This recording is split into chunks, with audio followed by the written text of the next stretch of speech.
Güzel insanlar hamın sevilir kuzu fırında. Buna bakın. Güzelliğe bakın. Bunu neyleyip bunu bu bile.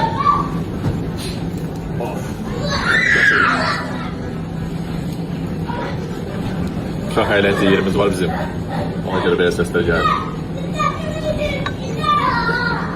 Güzelliğe bakın.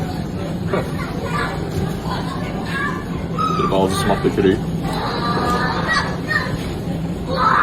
Çok yok, biraz soğan vururuq. Ha belə.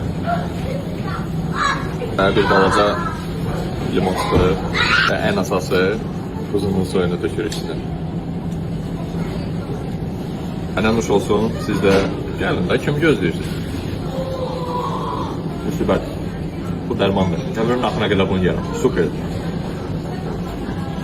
Yanında da narso verilir.